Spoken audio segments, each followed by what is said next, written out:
Speaker, জঙ্গি কেন বলছি? জঙ্গি is a very dangerous term. আমরা যখন এখানে লোকাল পলিটিক্সের জন্য জঙ্গি বলি, বিদেশে আমাদের ভাবমূর্তি সাংঘাতিক ভাবে নষ্ট হয়। আওয়ামী লীগ সরকারই তো সবচেয়ে বেশি ক্রেডিট নেয় যে আমরা জঙ্গি থামিয়ে দিয়েছি। আওয়ামী লীগ সরকার জাতীয় সংসদ নির্বাচনে বিপুল ভোটে জামাত ইসলামের বিপক্ষে জয়ী হন আন্দালিব রহমান প্রার্থ। নির্বাচনের দিন আমরা দেখেছিলাম প্রার্থর ভোট কেন্দ্রে জামাত ইসলামের লোকেরা বোমা মেরেছিল। সংসদে কথা বলার অনুমতি পেয়ে আজ জামাত ইসলামকে ধুয়ে দিল ব্যারিস্টার আন্দালিব রহমান প্রার্থ। কি নাম দেওয়া হয়েছে? এরা জঙ্গি, এরা হেফাজতে জামাত, এদের সাথে কথা বলা যাবে না। তো জঙ্গি হলে এদের সাথে মিটিং হচ্ছে কেন? জঙ্গি যদি হয় এরা মাননীয় প্রধানমন্ত্রীর সাথে মিটিং করছেন কেন? জঙ্গি যদি হয় এখানে মন্ত্রীরা যে আলাপ সফিক সাহেবের সাথে দেখা করছেন কেন? আন্দালিব রহমান প্রার্থ সরাসরি জামাতের বিরুদ্ধে কথা বলেননি। তিনি একজন শিক্ষিত মানুষ, তার থেকে কখনো কোনো বোকামি এত সহজে আশা করা যাবে না। সে চায় জামাতকে সাথে নিয়ে একটি সুন্দর দেশ গড়তে। আমরা যদি বাংলাদেশ জিন্দাবাদ বলে গাড়ি ভাঙি সেটা সহিংস আন্দোলন, আপনারা জয় বাংলা বলে গাড়ি ভাঙলে সহিংস আন্দোলন, আল্লাহু আকবার বলে হেফাজত যদি গাড়ি ভাঙে তাহলে তারা জঙ্গি হয়ে যায়। এইটা কি ধরনের কথা? আমার কথা চলো, এবং এতে যদি জামাত ইসলামী রাজনীতি না করতে পারে তাহলে বিশ্বজিৎ মারা যাওয়ার পর ছাত্রলীগ কিভাবে রাজনীতি করে বাংলাদেশে? আমার প্রশ্ন সেটা। জামাত ইসলামের বিষয়ে আরো কিছু কথা বলেছেন এই ব্যারিস্টার, চলুন আমরা শুনে আসি। আমার চিন্তা করতে কষ্ট লাগে, এই জামাত নাকি কত অর্গানাইজড, এই জামাত নাকি কত প্রশিক্ষণ প্রাপ্ত, কত ভালো, অথচ তারা ধর্ম বিক্রি করে জান্নাতের টিকিট করে বাংলাদেশের গ্রামে গ্রামে যে সাধারণ মানুষের কাছে পৌঁছাচ্ছে। এটা লজ্জার ব্যাপার, এটা দুঃখের ব্যাপার, এটা ধিক্কারের ব্যাপার। আমি পরিষ্কার করে বলে দিতে চাই, আমার মা বোনেরা, জান্নাত জাহান্নামের মালিক আল্লাহ তাআলা। যেই ব্যক্তি আপনার কাছে জান্নাত জাহান্নাম বিক্রি করতে আসবে ও দাজ্জাল। একমাত্র দাজ্জালই বলতো যে আমার এক হাতে বেহেশত, আমার এক হাতে জাহান্নাম। আর আমার প্রাণপ্রিয় নবী হযরত মুহাম্মদ সাল্লাল্লাহু আলাইহি ওয়াসাল্লাম বলতো ওর বেহেশত আসলে জাহান্নাম, ওর জাহান্নামই বেহেশত। আজকে জামাতের প্রার্থী একটা বার কি আপনাদের কাছে সে বলতে পারে না যে মা বোনেরা, আমরা এমপি হলে আমরা প্রাইভেট বিশ্ববিদ্যালয় করব, আপনাদের চিকিৎসার মান করব, কলকারখানা প্রতিষ্ঠা করে আপনাদের চাকরির ব্যবস্থা করব।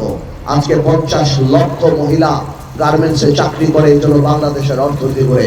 ওই আপনাদের এগুলি করতে পারে না যে আপনাদের সুস্বাস্থ্যের ব্যবস্থা করব, আপনাদের সন্তান যাতে ভালো চিকিৎসা পায় সেই ব্যবস্থা করব, রাস্তা করব, ঘাট করব? না, এগুলি বলতে পারে না, কারণ উন্নয়নে তারা বিশ্বাস করে না। তারা আপনাদের আবেগ নিয়ে খেলে, তারা বর্তমান দিতে পারে না বলে তারা কবরের নিচে যাওয়ার পরে আপনি কি জান্নাতে যাবেন না জাহান্নামে যাবেন, যেই ব্যক্তি এই টিকিট বিক্রি করে তাকে জিজ্ঞেস করবেন, ভাই তুমি কি জাহান্নামে যাবা না জান্নাতে যাবা, তাকে তুমি জানো। কত বড় মুনাফিক যে সাধারণ মানুষের কাছে যে স্বপ্ন দেখাতে পারে না, স্বপ্ন বাস্তবায়ন করার যোগ্যতা নাই, তারা যে আখিরাতের স্বপ্ন বিক্রি করে যে জান্নাতে বা জাহান্নামে যাওয়া। আন্দালিব রহমান প্রার্থ যা বলেছে ঠিকই বলেছে, চলুন তার বাকি কথাগুলো আমরা শুনি। কখনো কোনোভাবেও এমন কাউকে বাংলাদেশের রাজনীতিতে আর প্রতিষ্ঠিত হতে দেওয়া যাবে না যারা বাংলাদেশে বিশ্বাস করে না। বিসওয়াক্স আর ভিটামিন ই সমৃদ্ধ স্কোয়ারের ময়শ্চারাইজিং মেরি লিপ কেয়ার, এবার হাসুন প্রাণ খুলে। এমন কাউকে এই ভোলাতে প্রতিনিধিত্ব করতে দেওয়া যাবে না যে আসলে আমার হিন্দু ভাই বোনেরা রাত্রেবেলা ভয়ে ঘুমাতে পারবে না, যে ভারতের কোথাও যদি মুসলমানের উপরে কোনো অত্যাচার হয় আমার ঘরে আগুন দেওয়া হবে, আমার মন্দির ভেঙে ফেলবে। আমি আপনাদের মাধ্যমে সকল হিন্দু ভাই বোনদের বলে দিতে চাই, আমাদের জন্য, আপনাদের জন্য এই নির্বাচন আওয়ামী লীগ বিএনপি জাতীয় পার্টি নির্বাচন না, আপনাদের জন্য এটা নিরাপত্তার নির্বাচন। আপনারা সুখে শান্তিতে, আমরা বিশ্বাস করি যে বাংলাদেশের আকাশের নিচে হিন্দু মুসলমান একসাথে থাকবে, কিন্তু একটা গোষ্ঠী বিশ্বাস করে না, তারা ভোটের জন্য মন্দিরে যায়, আপনাদের সাথে গান বাজনায় নাচে ভুলবেন না, এরাই একদিন এই মন্দির ভাঙবে আপনাদের। বিএনপির একমাত্র নেতা যে খুব সুন্দর গুছিয়ে কথা বলতে পারে। ভাইয়ের আমার, বোনের আমার, আগামী 12 তারিখে নির্বাচন। এই নির্বাচন কোনো সাধারণ নির্বাচন না। 17 বছরে বিএনপি সহ যুগপৎ আন্দোলনের অনেক মানুষের রক্ত, ঘাম, খুন, গুম, অত্যাচারের পর, বিশেষ করে এই জুলাই আন্দোলনে তরুণদের যে আত্মত্যাগ, সাধারণ মানুষদের যে আত্মত্যাগ, ছোট ছোট শিশুদের যে আত্মত্যাগ, এই সব কিছুর বিনিময়ে আমরা একটা গণতন্ত্রের প্ল্যাটফর্মে উঠেছি। আমরা কোনোভাবেও যাতে এই গণতন্ত্রের প্ল্যাটফর্ম, এই উন্নয়নের প্ল্যাটফর্ম থেকে ছিটকে না পড়ি, সেই ব্যাপারে আপনাদের সজাগ থাকতে হবে। উন্নয়ন করতে হলে আগুলি সেগুলি থাকতে হবে, পরিকল্পনা থাকতে হবে। আমি আপনাদেরকে কথা দিচ্ছি, ইনশাল্লাহ আমরা যদি সংসদে যাই, ইনশাল্লাহ আপনাদের দোয়ায়, আল্লাহর মেহেরবানিতে আমরা যদি সংসদে যেতে পারি, রাষ্ট্রীয় ক্ষমতায় যেতে পারি। আন্দালিব রহমান প্রার্থ যা বলেছে ঠিকই বলেছে। চলুন তার বাকি কথাগুলো আমরা শুনি। হেফাজত ইসলাম আসলো কেন মাননীয় স্পিকার? হেফাজত ইসলাম কিন্তু আসেনি যখন আমরা বিভিন্ন জায়গায় মডেল লাইসেন্স দেই, যখন আমরা সিনেমা হল ওপেনিং এ মিলাদ দেই, যখন আমরা ব্যাংক ওপেন করি মিলাদ দিয়ে, তখন কি হেফাজত আসবে? হেফাজত ইসলাম এসেছে যখন সর্বকালের সর্বশ্রেষ্ঠ মানব নবী করিম সাল্লাল্লাহু আলাইহি ওয়াসাল্লাম, সকল মুসলমানের হৃদয়ের স্পন্দন, তাকে নিয়ে কটাক্ষ করা হয়েছে। কোথায় হয়েছে? গণজাগরণ মঞ্চে।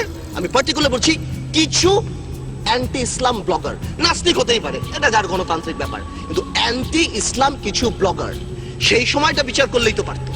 সেই সময় বিচার করেনি কেন? সেই সময় বিচার না করে কি নাম দেওয়া হয়েছে? এরা জঙ্গি, এরা হেফাজতে জামাত, এদের সাথে কথা বলা যাবে না। তো জঙ্গি হলে এদের সাথে মিটিং হচ্ছে কেন? জঙ্গি যদি হয় এরা মাননীয় প্রধানমন্ত্রীর সাথে মিটিং করছেন কেন? জঙ্গি যদি হয় এখানে মন্ত্রীরা যে আলামা শফিক সাহেবের সাথে দেখা করছেন কেন? আসল কথাটা সেটা না। আসল কথা হলো রাজীবকে নিয়ে।